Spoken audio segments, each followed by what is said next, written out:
ট্রাকের চাকার উপর রাজস্ব আদায়ের স্ল্যাব নির্ধারণ করায় আমদানিতে বড় ধরনের প্রভাব পড়েছে। ব্যবসায়ীদের দাবি যে বেনাপোল বন্দর দিয়ে আমদানি কমেছে থেকে, যার প্রভাব পড়েছে রাজস্ব আদায়ে।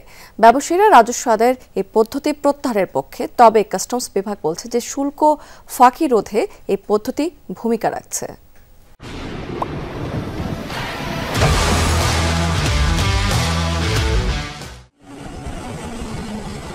দেশের বৃহত্তম স্থলবন্দর বেনাপোল।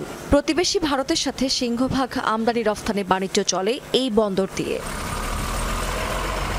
আমদানির উপর ৬ চাকার গাড়িতে ১৮ টন, ১০ চাকার গাড়িতে ২০ টন, ১২ চাকার গাড়িতে ২২ টন, ১৪ চাকার গাড়িতে ২৫ টন এবং ১৬ চাকার ট্রাকে ২৬ টন পণ্য ধরে রাজস্ব আদায় করছে জাতীয় রাজস্ব বোর্ড। আর এর প্রভাব পড়েছে আমদানি কার্যক্রমে। ট্রাকের চাকার স্ল্যাব ঘোষণার আগে প্রতিদিন গড়ে ১৫০ ট্রাক ফল, মাছ, টমেটো, চাল, পান আসত। রাজস্ব আয় হতো ২৫ থেকে ৩০ কোটি টাকা।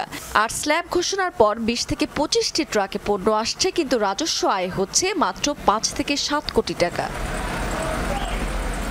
২০২৪ সালের ২৩শে জুন জাতীয় রাজস্ব বোর্ড ঘোষণা দেয় ফল, মাছ, টমেটো, চাল, পান আমদানিতে ট্রাকের চাকার স্ল্যাব বিবেচনায় নেওয়া হবে। এর প্রেক্ষিতে উচ্চ আদালতে রিট পিটিশন দায়ের করেন আমদানিকারকেরা। ১২ টন থেকে ১৬ টন ক্যাপাসিটি অনুযায়ী আমদানি করা যেত। এখন হচ্ছে যে ১৪ চাকায় একটা স্ল্যাব বেঁধে দেওয়া আছে, ৬ চাকায় একটা স্ল্যাব বেঁধে দেওয়া আছে। তো আমার ক্যাপাসিটির বাইরে হয়ে যাচ্ছে, কিন্তু বাড়তি মাল এনেও মালটা ওই পরিমাণ সেল করা যাচ্ছে না। ট্যাক্স যে পরিমাণ বেড়ে গিয়েছে সবকিছু মিলিয়ে এই স্ল্যাবের কারণে প্রত্যেক গাড়িতে ৩ থেকে ৪ টন বেশি ডিউটির টাকা প্রদান করতে হচ্ছে। আর এই প্রদানের কারণে প্রত্যেক আমদানিকারকের প্রচুর পরিমাণ লোকসান হচ্ছে। প্রত্যেক গাড়িতে কাস্টম স্ল্যাব আমাদের কাছ থেকে ৩ থেকে ৪ টন অতিরিক্ত ট্যাক্স আদায় করছে, যার জন্য আমরা প্রতি গাড়িতে এই ৬ থেকে ৭ মাস যাবত ১ লাখ, ১.৫ লাখ, ২ লাখ টাকা পর্যন্ত আমরা লস খাচ্ছি। অভিযোগ রয়েছে এনবিআরের বেঁধে দেয়া গাড়ির চাকার স্ল্যাবের কারণেই আমদানিকারকদের অতিরিক্ত শুল্ক দিতে হচ্ছে। তাই অনেকেই নিরুৎসাহিত হচ্ছেন আমদানি কার্যক্রমে।